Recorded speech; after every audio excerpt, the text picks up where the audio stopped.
bangunan pertama yang mendatangkan barakah adalah masjid. Oleh sebab itu kalau kantor ingin berkah, komplek perkantoran, hendaklah yang pertama dibangun masjid. Oleh sebab itu sultan-sultan Melayu ketika mereka mulai menambatkan perahunya di sebuah pantai, yang pertama mereka dirikan adalah masjid. Hari ini kita melihat sejarah-sejarah, mana istana hancur, dipukul ombak, diempos gelombang, dimakan rayap, lekang karena panas, lapuk karena hujan, tapi masjid masih tetap tegak berdiri.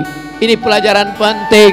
Kalau kita mau kekal abadi, manusia akan mati dimakan cacing tanah, tapi yang kekal abadi adalah masjid.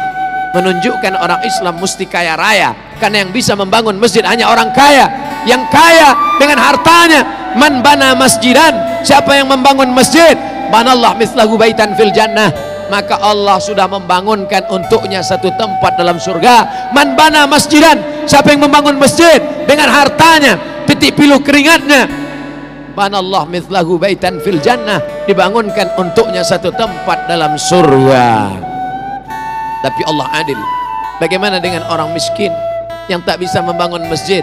Man shalla itsnatai asyrata rakaah, siapa yang salat sunat 12 rakaat fil yaumi wal lailah, sehari semalam, siang 12 jam, malam 12 jam, dia laksanakan salat 12 rakaat, 2 rakaat sebelum subuh, 4 rakaat sebelum zuhur, 2 rakaat setelah zuhur, 2 rakaat setelah maghrib, 2 rakaat setelah isya, 12 rakaat salat rawatib qabliyah ba'diyah muakkad setelah salat fardu, sebelum salat fardu. Banallah mithlahu baitan fil jannah, Allah juga membangunkan untuknya satu tempat dalam surga. Manusia mati meninggalkan dunia, rumah yang besar diwarisi oleh anak-anak, diambil oleh istri, mungkin dia akan menikah dengan laki-laki yang lain.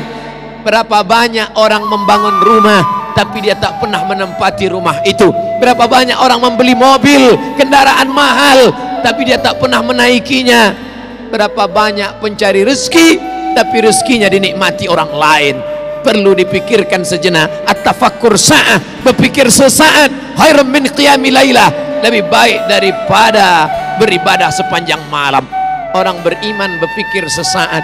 Yang hari ini beribadah, banyak ibadahnya, khusyuk dia, tapi setelah mati akan putus. Idza matal insan, dalam Sahih Muslim, idza matal insan, kalau manusia mati, inqata'a, putus amalnya.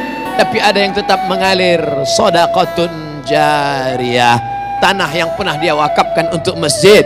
Yang tak sanggup memberikan tanah, semen, yang tak sanggup berikan semen, batu bata, pasir, kerikil, sekecil apapun kontribusi kita akan ditunjukkan Allah. Faman ya'mal mithqala dzarratin khairan yarah, sebesar biji sawi pun akan ditunjukkan di hadapan Allah Subhanahu wa taala. Yang bisa dengan hartanya, pakai hartamu. Tapi ada orang yang tak punya harta, tapi dia juga punya kontribusi terhadap masjid. Siapa itu? Orang yang dititipkan Allah jabatan, amanah, kekuasaan. Pakailah untuk menegakkan agama Allah. Agama Allah tidak perlu dibela, Allah tidak perlu ditolong. Huwal aziz, Allah maha perkasa. Huwal jabbar, Allah maha kuasa. Kita mendirikan masjid bukan untuk menolong Allah. Andai kita punya jabatan, tak pernah sekalipun dipakai untuk menolong Allah. Allah tidak perlu kita.